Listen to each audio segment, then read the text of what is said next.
I'm going to start with a story that I hear a lot from folks who run a small server room or a home lab.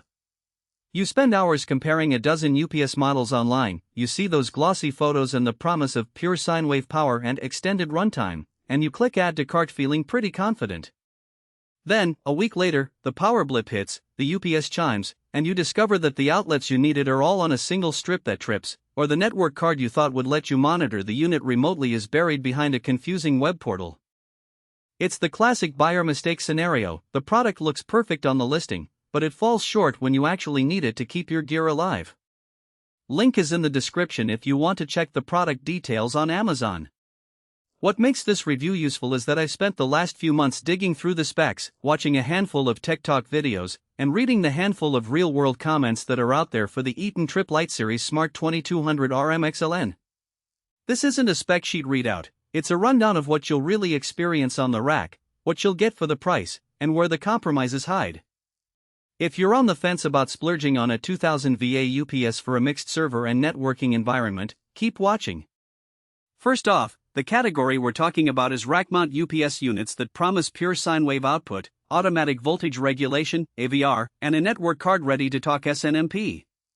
In a world where a single power glitch can corrupt a database or take down a VoIP system, the promise of clean, uninterrupted power is a big selling point.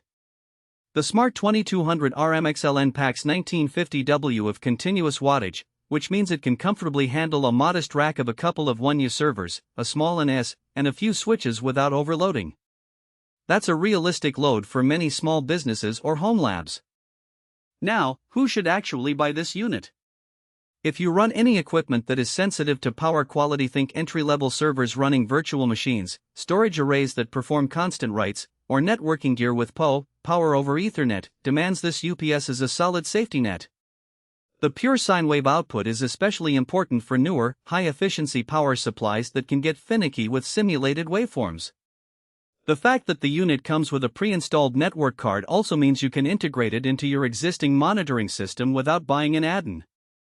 For a sysadmin who already uses a central monitoring dashboard, the ability to pull battery health, load percentages, and event logs over SNMP makes the UPS feel like a native part of the infrastructure. Conversely, if your setup is limited to a single desktop PC or a few consumer-grade devices, you're probably overpaying for features you'll never use. The rack mount form factor adds installation cost, and the AVR is most valuable when you're dealing with a volatile utility line, something most suburban homes don't experience often. Also, if you're not comfortable setting up IP networking for the UPS, you might find the web interface a little clunky compared to a plug-and-play desktop UPS. One of the practical strengths that shows up when you actually plug this thing into a rack is the way the AVR smooths out voltage swings. In a test environment I set up, the building's power was prone to occasional 115 to 125V fluctuations during the evening rush hour. The UPS kept the output voltage steady at 120V, which meant the servers never had to adjust their internal power rails. Without AVR, those tweaks can introduce latency or, in worst-case scenarios, cause a reboot. So for users who live in older buildings or areas with frequent brownouts, the automatic voltage regulation isn't just a buzzword, it's a genuine shield. The extended runtime option is another area where the product delivers. The base battery gives you roughly 10 minutes at a 50% load, which is enough time for most UPS units to fire off a graceful shutdown script.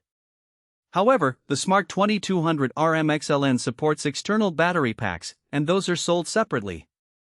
If you anticipate a longer outage, say you run a remote office with limited generator access, adding a secondary battery can push you beyond the 30-minute mark. The key point is that the unit is built to be expandable, rather than being a closed box with a fixed runtime.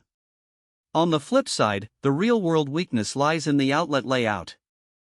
There are 7 outlets, but only 2 of them are battery-backed while the rest are surge-only. That division can be confusing when you first wire things up. In a typical small rack, you might want all your critical devices on the battery-backed outlets, but you quickly run out of space. The solution is to use a power strip downstream of the UPS, but then you're adding another component that could become a point of failure. The product documentation does flag this, but it's a design decision you have to work around, not something you can change.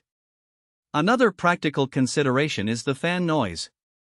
A 2000VA unit needs cooling, and the fan kicks in fairly early as the load rises past 30%.